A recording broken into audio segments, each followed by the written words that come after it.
Johor பாருவில் வடக்கு தெற்கு நெடுஞ்சாலையில் பண்டார் டாத்தோ ஓனுக்கு வெளியேறும் இடத்தில் 22 மாணவர்களை ஏற்றி சென்ற பள்ளி வேன் சிமெண்ட் ஏற்றி சென்ற ட்ரெய்லரில் விபத்திற்குள்ளானது. இன்று பிற்பகல் மணி 1:10 அளவில் அவசர அழைப்பு கிடைத்தவுடன் கம்பாஸ் தீயணைப்பு நிலையத்தை சேர்ந்த 10 தீயணைப்பு வீரர்கள் சம்பவம் நிகழ்ந்த இடத்திற்கு விரைந்ததாக தப்ராவ் தீயணைப்பு மற்றும் மீட்பு நிலையத்தின் முதுநிலை அதிகாரி முகமது அசீசி ஜக்காரியா தெரிவித்தார். அந்த வேனில் 22 மாணவர்கள் இருந்த வேளையில் வேன் ஓட்டுநர் தனது இருக்கையில் சிக்கிக் கொண்டார். இந்த விபத்தில் 3 மாணவர்கள் காயமடைந்தனர் என்று இன்று வெளியிட்ட அறிக்கையில் முகமது அசீசி தெரிவித்தார். சிறப்பு சாதனத்தை பயன்படுத்தி வேன் ஓட்டுநர் வெளியே எடுக்கப்பட்டதோடு மற்றொரு மாணவனுடன் ஆம்புலன்ஸ் மூலம் மருத்துவமனைக்கு கொண்டு செல்லப்பட்டார். இந்த விபத்தில் காயமடைந்த 2 மாணவிகள் அவசர மருத்துவ பாதுகாப்பு சேவை வாகனத்தின் மூலம் மருத்துவமனைக்கு கொண்டு செல்லப்பட்டனர். காயமடைந்த அனைவரும் சிகிச்சைக்காக சுல்தான் இஸ்மாயில் மருத்துவமனையில் சேர்க்கப்பட்டனர். இதற்கு முன்னதாக ட்ரெய்லர் மற்றும் பள்ளிவேன் விபத்தில் சம்பந்தப்பட்ட மாணவர்களுக்கு பொதுமக்கள் உதவும் 10 வினாடிகளை கொண்ட காணொளி சமூக வலைத்தளத்தில் வைரலானது. பினாங்ல உங்களுக்காக 9 இருந்து 13 ஜூலை வரைக்கும் 100க்கும் அதிகமான most favourite and delicious food festival நடத்துறோம். வரீங்களா? லஞ்ச் டின்னர் அங்கே ஃபைன் டைன் பண்ணலாம். குனாஃபா, பானிபூரி, பிரியாணி, சீஸ் நாச்சோஸ், ரகமாய் உணவுகள், wedding collections, sari collections, ladies boutique and designer collection, லட்சக்கணக்கான ஐட்டம்ஸ் கொட்டி கிடக்குது. The best part is 80% வரை டிஸ்கவுண்ட். நம்ம கலர்ஸ் ஆஃப் இந்தியா தான் கொண்டு வராங்க. Northern international Indian expo, Aeon big, Seberang Jaya, பினாங்ல. இலங்கையின் சக்தி தொலைக்காட்சியில் த கிரவுன் சீசன் 2 பாடல் திறன் போட்டி பங்கேற்க மலேசியர்களுக்கு அழைப்பு. தேர்ந்தெடுக்கப்படுபவர்கள் இலங்கைக்கு சென்று பாடும் வாய்ப்பை பெறுவர். ஆர்வமுள்ளோர் 2 நிமிடங்களுக்குள் பாடி அதன் வீடியோவை எங்களுக்கு அனுப்பி வைக்க வேண்டும்.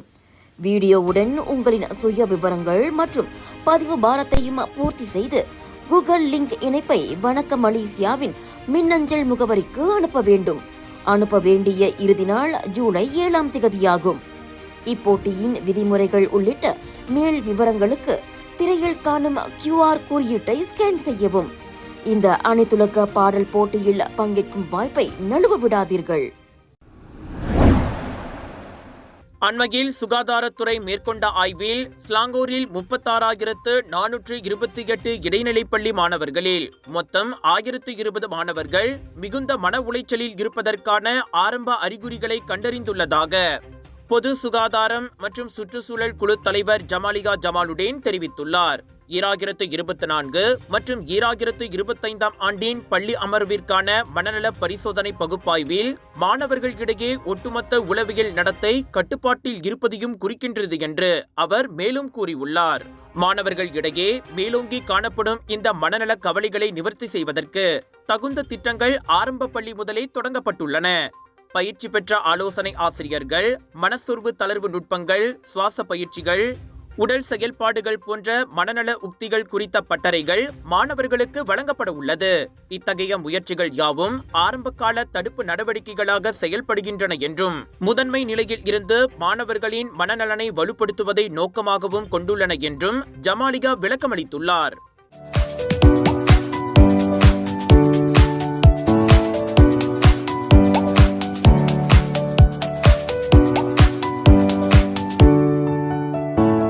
இலங்கையின் சக்தி தொலைக்காட்சியில் த கிரவுன் சீசன் 2 பாடல் திறன் போட்டி பங்கேற்க மலேசியர்களுக்கு அழைப்பு. தேர்ந்தெடுக்கப்படுபவர்கள் இலங்கைக்கு சென்று பாடும் வாய்ப்பை பெறுவர். ஆர்வமுள்ளோர் 2 நிமிடங்களுக்குள் பாடி அதன் வீடியோவை எங்களுக்கு அனுப்பி வைக்க வேண்டும்.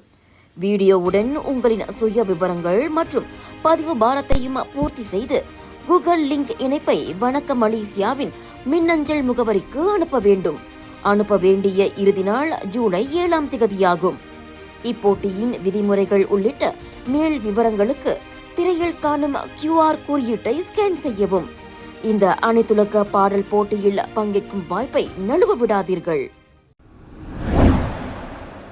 கோலாலம்பூர் ஸ்ரீமகா மாரியம்மன் தேவஸ்தானத்திற்கு கீழ் இயங்கி வரும் கோட்டுமலை பிள்ளையார் ஆலயம் முழு கருங்கல்லில் மாற்றியமைக்கப்படவுள்ளதாக கூறியுள்ளார் அதன் தலைவர் தான்ஸ்ரீ ஆர் நடராஜா. இன்று நடைபெற்ற அந்த திருப்பணிக்கான சிறப்பு பூஜையின் போது நடராஜா இத்தகவல்களை வழங்கினார்.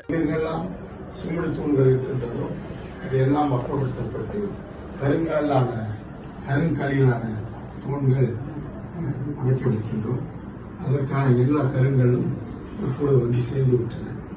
இப்பொழுது இன்றைய நாள் இருக்கக்கூடிய 32 பிள்ளையார்களையும் நாம் பத்திரமாக எடுத்து மேலே எடுத்து சென்று அதுக்கு வர்ணம் பூசி அதன் பிறகு அந்த மேலே இந்த 32 பிள்ளையார்களும் வைக்கப்படும்.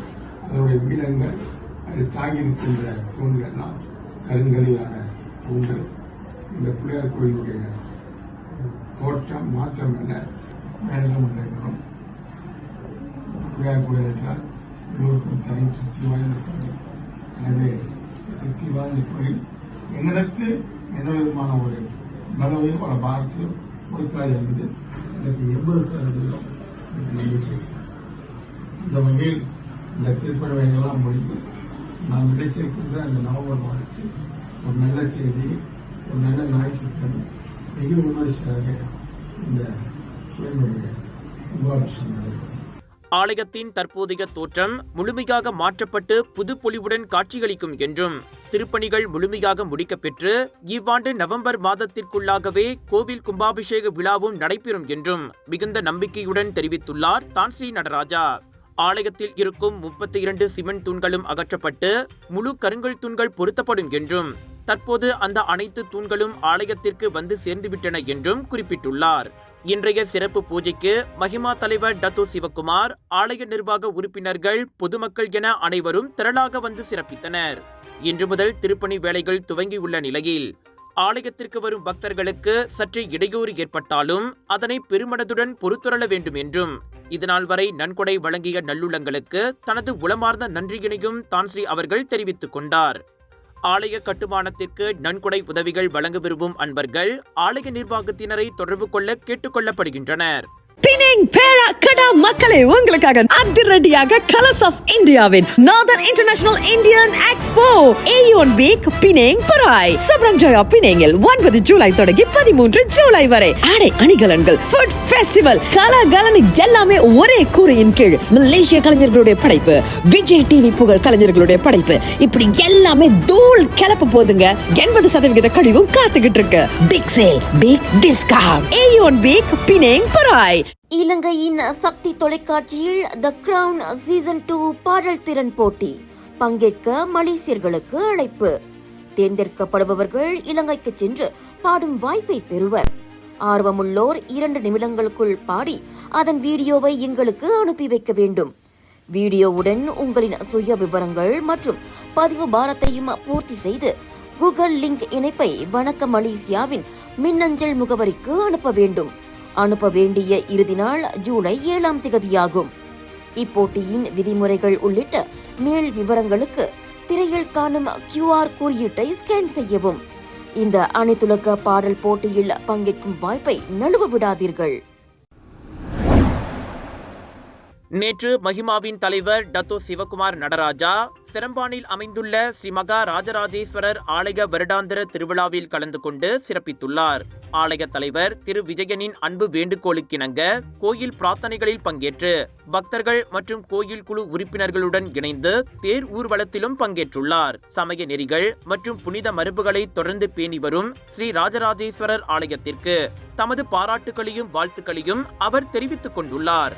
மேலும் இந்து ஆலயங்களுக்கிடையிலான ஒற்றுமையை மேலோங்க செய்யும் வண்ணம் டத்தோ சிவகுமார் மகிமா உறுப்பினர் சான்றிதழை ஸ்ரீ மகா ராஜராஜேஸ்வரர் ஆலயத்திற்கு வழங்கி மகிமா வலையமைப்பில் ஆலயத்தை அதிகாரப்பூர்வமாக இணைத்துள்ளார். மக்களிடையே ஆன்மீகத்தை வளர்ப்பதற்கு கோவில்கள் முக்கிய பங்கு வகிக்கின்றன என்றும் இதுபோன்ற அர்த்தமுள்ள ஆலய கொண்டாட்டங்களில் அதிகமான பக்தர்கள் பங்கேற்க வேண்டும் என்றும் டத்தோ சிவகுமார் அறிவுறுத்தியுள்ளார்.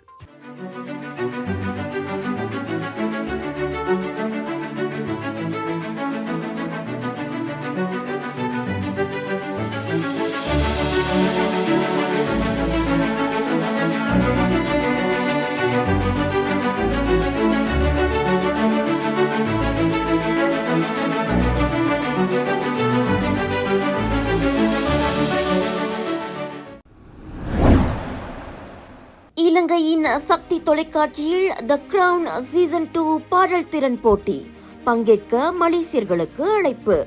தேர்ந்தெடுக்கப்படுபவர்கள் இலங்கைக்கு சென்று பாடும் வாய்ப்பை பெறுவர்.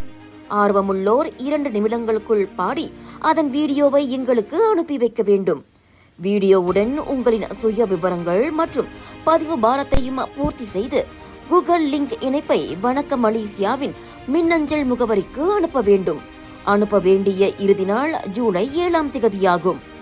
இப்போட்டியின் விதிமுறைகள் உள்ளிட்ட மேல் விவரங்களுக்கு திரையில் காணும் QR குறியீட்டை ஸ்கேன் செய்யவும். இந்த அனைத்துலக பாடல் போட்டியில் பங்கேற்கும் வாய்ப்பை நழுவ விடாதீர்கள். தனது நண்பரை கொலை செய்ததாக பாதுகாவலர் ஒருவர் மீது கோலாலம்பூர் மஜிஸ்ட்ரேட் நீதிமன்றத்தில் இன்று குற்றம் சாட்டப்பட்டது. Magistrate S. அருண்ஜோதி முன்னிலையில் தனக்கு எதிரான குற்றச்சாட்டு வாசிக்கப்பட்ட போது அதனை புரிந்து கொண்டதற்கு அடையாளமாக 39 வயதுடைய ஆடவர் ஒருவர் தலையசைத்தார். கொலை குற்றச்சாட்டு மீதான விசாரணை உயர் நீதிமன்றத்திற்கு உட்பட்டதாக இருப்பதால் அவரிடம் வாக்குமூலம் எதுவும் பதிவு செய்யப்படவில்லை.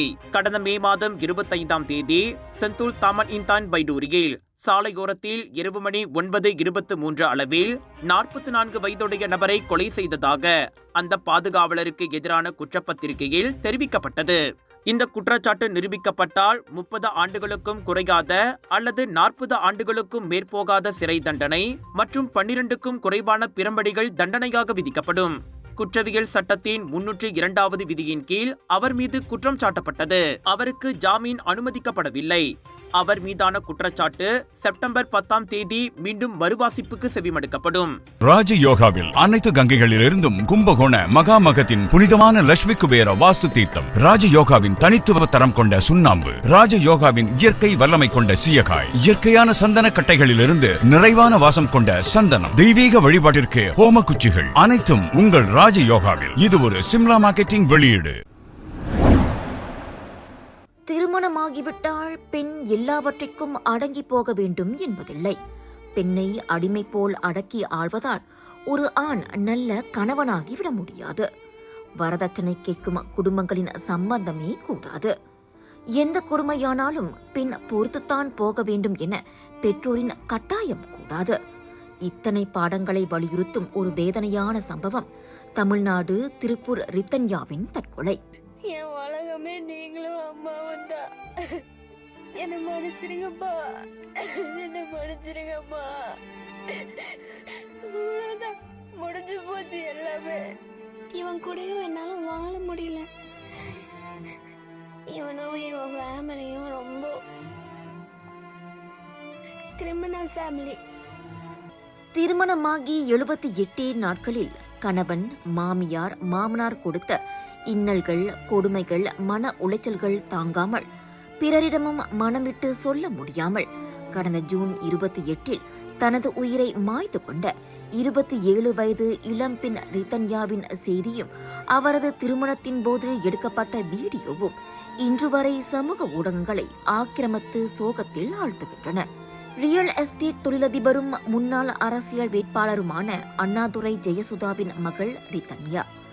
அரசியல் பாரம்பரியமிக்க குடும்பத்தைச் சேர்ந்த கவின்குமார் என்பவருக்கு கடந்த ஏப்ரல் 11ஆம் தேதி அவர் மணமுடித்து வைக்கப்பட்டார். சுமார் 2.5 கோடி ரூபாய் செலவில் மிகவும் பிரம்மாண்டமாக திருமணம் நடந்தேறியது. திருமணத்தின் போதே 300 பவுன் தங்க நகைகள், 70 லட்சம் ரூபாய் மதிப்பிலான வோல்வோ கார் உள்ளிட்டவை மாப்பிள்ளை வீட்டுக்கு வரதட்சணையாக கொடுக்கப்பட்டன. மேலும் 200 பவுன் நகை பின்னர் வழங்கப்படும் என்றும் ஒப்புக்கொள்ளப்பட்டது. ஆனால் திருமணமான 10 நாட்களிலேயே எஞ்சிய வரதட்சணையான 200 பவுன் நகைகளை கேட்டும் அதே சமயத்தில் கணவன் உடல் ரீதியாகவும் மாமனாரும் மாமியாரும் மன ரீதியாகவும் தன்னை துன்புறுத்தியதாக தற்கொலைக்கு முன் தன் தந்தைக்கு அனுப்பிய 7 வாட்ஸ்அப் செய்திகளில் ரித்தன்யா கூறியிருந்தார். அவன் கொடுக்கிற மென்டல் டார்ச்சர் என்னால் தாங்க முடியல. உடல் ரீதியாவும் என்னால அவங்களும் உண்மையாலுமே இருக்க முடியல. ரொம்ப டார்ச்சரா இருக்கு. டெய்லியும் மென்டலி என்ன அசால்ட் பண்றாங்க. பிசிக்கலா ஈவன் டார்ச்சர் பண்றா. என் உலகமே நீங்களும் அம்மாவும் தான். தன்னை யாரும் காப்பாற்ற வேண்டாம் எனவும் உருக்கமாக அதில் வேண்டுகோள் கொடுத்தார். சம்பவத்தன்று கோவிலுக்கு சென்ற ரித்தன்யா வரும் வழியில் சாலையோரம் காரை நிறுத்தி தென்னை மரங்களுக்கு பயன்படுத்தப்படும் பூச்சி மருந்து உட்கொண்டு தற்கொலை செய்து கொண்டார்.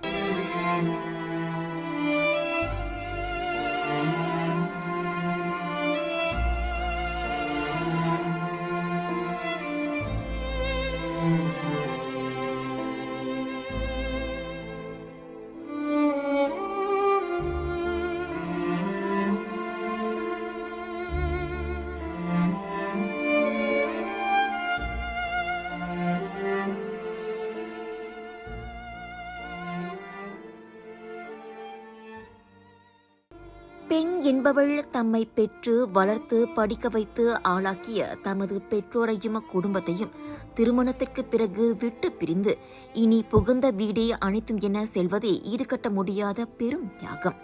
அதனை உணராது அவளிடம் வரதட்சணை கேட்பதும் அடிமை போல் நடத்துவதும் துன்புறுத்துவதும் எக்காரணம் கொண்டும் நியாயப்படுத்த முடியாது. இனியாவது இதற்கு முடிவு கட்டப்படுமா?